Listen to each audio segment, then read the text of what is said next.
Hey everybody, welcome back to the channel. It is Tracy with JDL Threads. How's everybody doing today? I hope everybody is doing well. And in today's video, what I have for you is density. What exactly is density when it comes to embroidery? Well, density is how thick or how thin your stitches are going to stitch out when you put it into your embroidery design. So, how do you know what your density should be?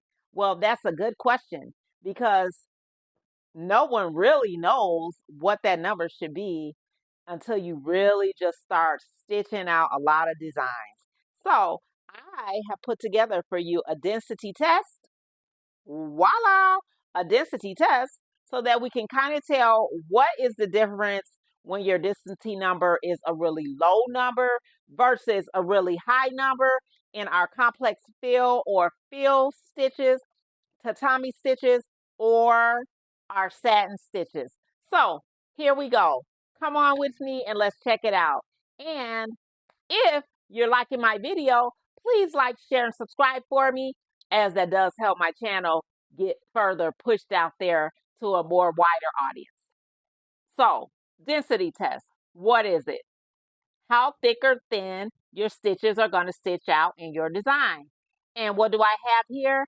I have made up a little density test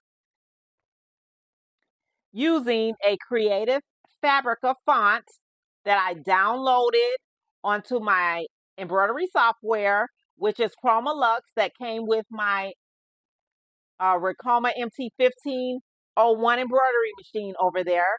And this is stitched out at a density of 4.0. Okay, now when I did download it onto my embroidery digitizing software, I did download it as a true type font so that I could get it to stitch out in my embroidery program. Okay, it is called a Dreamer font, that I did purchase from Creative Fabrica. And yes, I am a member there. And you could just download so many things, as I've said in the past, not any kind of affiliation with Creative Fabrica, but you can get so many things from fonts, designs, files for your Cricut, files for sublimation, files for everything. Again, go ahead and check that site out, you guys. It's really worth the money that they want you to pay for it. And right now, they always had this sale going for $47, I believe, for a whole year. And you can just get tons of stuff, you guys. Okay, so back to our density.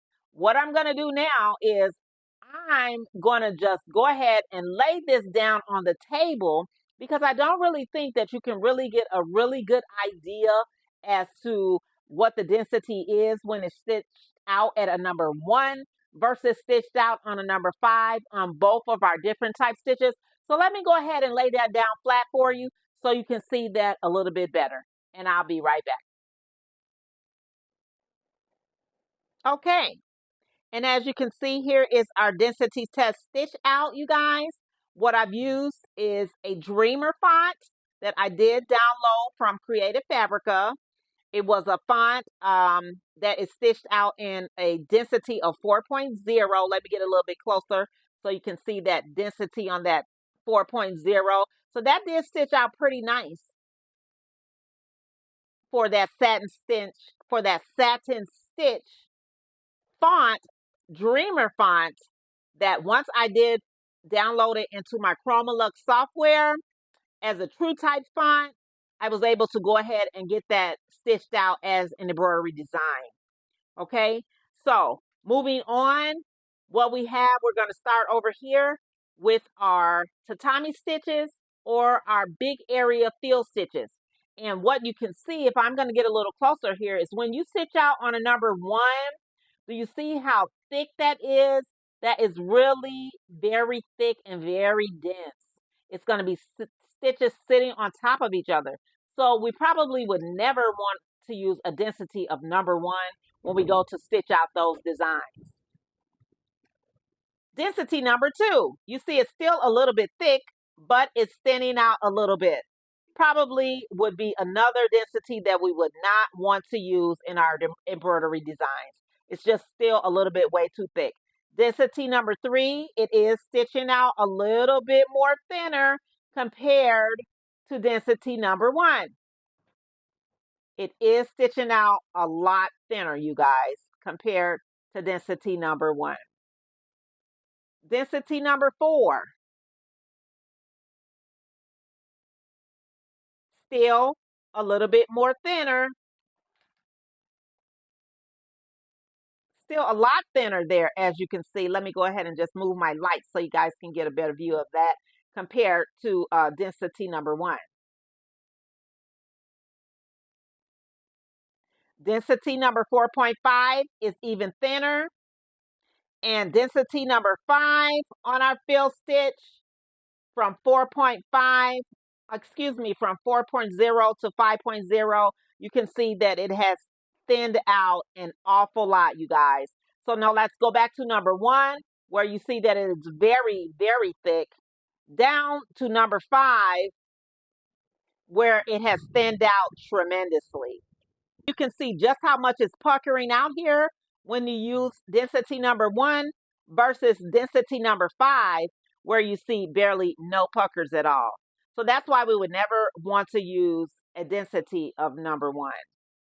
Okay, now moving on to our satin stitch densities, where you can see our satin stitch density on number 1 still is very, very, very thick. And let me hold that up on an angle for you guys so you can just see how thick that is. Check it out.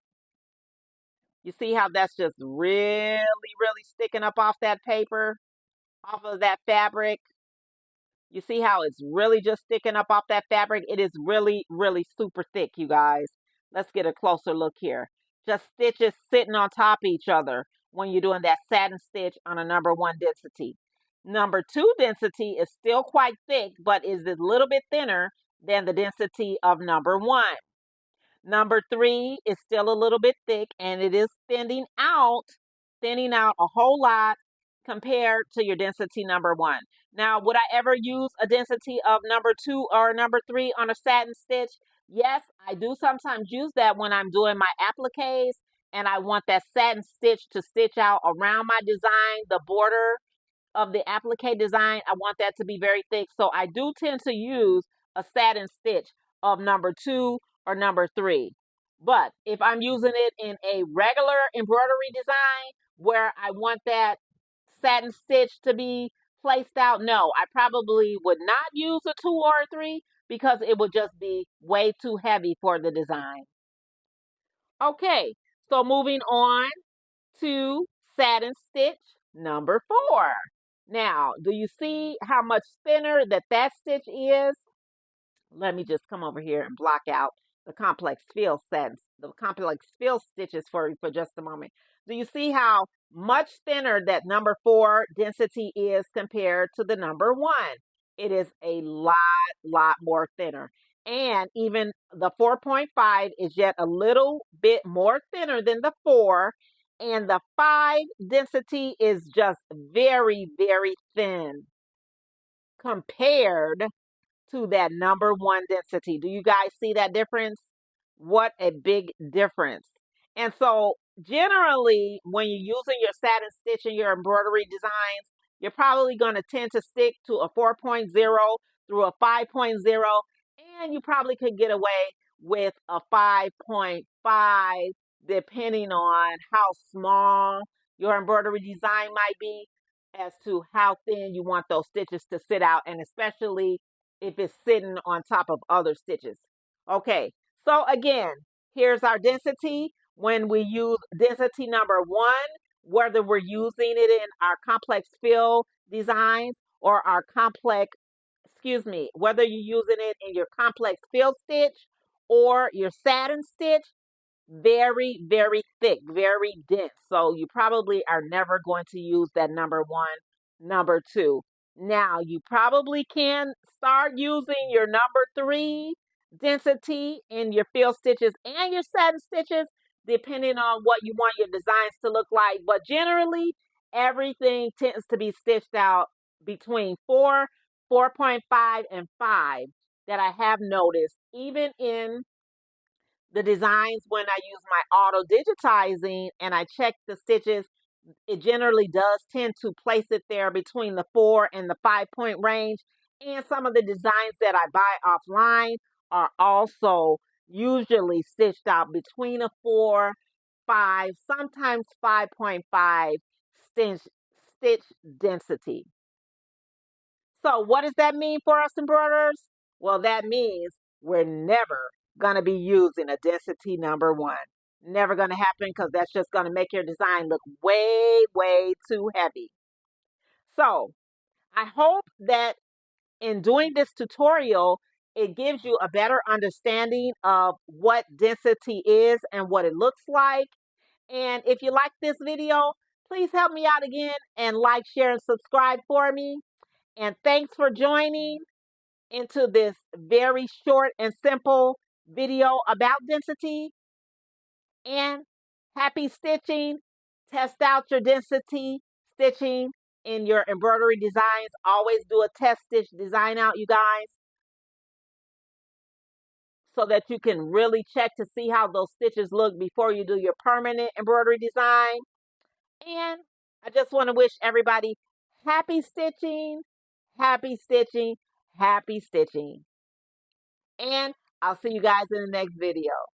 Hope you enjoyed the video and you guys have yourself a great day.